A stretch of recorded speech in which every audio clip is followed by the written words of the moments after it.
বিড়াল এবং বিড়ালের নানাবিধ ভিডিও নিয়ে আমার চ্যানেল, কিন্তু আমার কিন্তু পাখিও আছে, এটা ইতিমধ্যে আপনারা সবাই জানেন। তো পাখির আপডেট দেওয়ার সময় চলে এসেছে। আমার বাসায় এখন আনন্দ আর আনন্দ, কারণ আমার বাসায় নতুন প্রাণের আগমন চারিদিকে। একদিকে পাখির বাচ্চা, একদিকে বিড়ালের বাচ্চা, কি যে ভালো লাগছে কি বলবো, সব কিছু আল্লাহ তাআলার রহমত। তো আমার ককাটেল পাখি কিন্তু ভীষণ ভীতু, ওরা মানুষ দেখলে অনেক ভয় পায়, বাট আমাকে ততটা ভয় পায় না। কিন্তু যখনই ফোন নিয়ে কাছে গিয়েছি একটু তো ঘাবড়াবেই না, এটা তো স্বাভাবিক। তো এই হচ্ছে পাখির বাচ্চা, 4টা ডিম দিয়েছিল, 2টা বাচ্চা ফুটেছে এবং 2টা বেশ গুলুমুলু। অলমোস্ট 20 দিন বয়স হয়ে গিয়েছে, আর কিছুদিন পরে আমি হাতে নিব, আপনাদের সাথে নানা ভিডিও করব। আর এই হচ্ছে ওদের প্যারেন্টস। তো তোমাদের জন্য অনেক অনেক দোয়া, আর ওরা কিন্তু খুব সুন্দর শেষ বাজায়।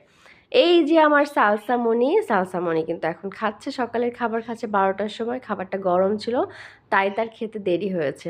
এমন লাট সাহেব কি দেখেছেন আপনারা আগে কখনো?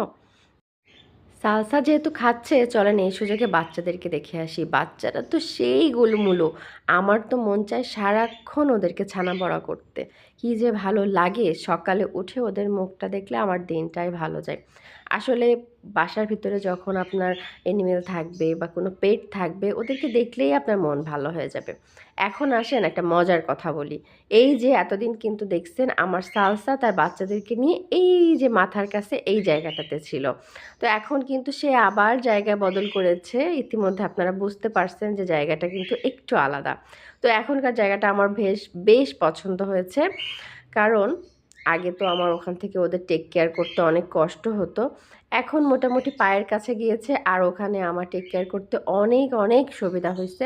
শুধু যে টেক কেয়ারের সুবিধা তা না, এই দেখেন, যখনই আমরা বাচ্চাদের কাছে আসলাম তখনই সালসা এসে হাজির। এই কারণে আমি বাচ্চাদেরকে এখনও আপনাদের সামনে ঠিক সেইভাবে আমার মনের মতন করে দেখাতে পারি না। তবুও চেষ্টা করছি আপনাদের সাথে শেয়ার করার। আর আমারও তো একটু বাচ্চা ধরার শখ থেকেই যায়, তাই না?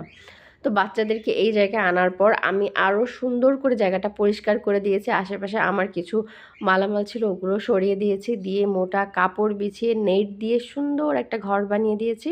পাশেই জানালা, সুন্দর আলো বাতাস পাবে। আমার জন্য তো বেস্ট বেস্ট বেস্ট হয়েছে একেবারে। এবং আমি আরও একটা প্ল্যান করছি যে এখান থেকেই ওদের লিটারটা শিখিয়ে দিব। এখানে লিটার ছোট্ট একটা বক্স করে দেবো, ওরা এখানে থেকেই হাগুমুতু শিখবে, যাতে আমার ঘরটা নোংরা কম হবে। পরে বড় হবে যখন, তখন একটা নির্দিষ্ট জায়গাতেই করবে। তো আল্লাহ যা করে ভালোর জন্যই করে। এই যে গুলুমুলু আর এই বাচ্চাটা আমার সব থেকে ফেভারিট। এখন মনে হচ্ছে ওর ব্লু আইজ হবে। যদিও ছোটোবেলায় সব ক্যাটেরই মানে কিটেন যে বাচ্চাগুলা, তাদের চোখ এমন নীলই থাকে, সাদা বেবিগুলার বা যে কোনো বেবি বলেন না কেন। আর এটা একটা ফিমেল ক্যাট, যেহেতু এটা চোখ নীল মনে হচ্ছে, যদি এটা সত্যিকারের নীল চোখ হয় তবে কি যে ভালো লাগবে আমার। আসলে নীল চোখের কিন্তু একটা আলাদা কদর, একটা আলাদা সৌন্দর্য। তো মনে মনে তো খুব দোয়া করতেছি যে যে কোনো একটা ক্যাটের যেন ব্লু আইজ হয়। জানি না আল্লাহ আমার মনের ইচ্ছা পূরণ করবে কিনা, তবে সর্বোপরি ওরা সুস্থ থাকলেই আমি খুশি। আর দেখেন তেলাপোকার অত্যাচারে এই যে এই জায়গাটায় এত বেশি ডিম, এই জায়গাটা আমাকে পরিষ্কার করতে হবে, কারণ ওদের সুস্থতা আমার সবার আগে। তো কেমন লাগছে আমার ভিডিও অবশ্যই কমেন্ট করে জানাবেন।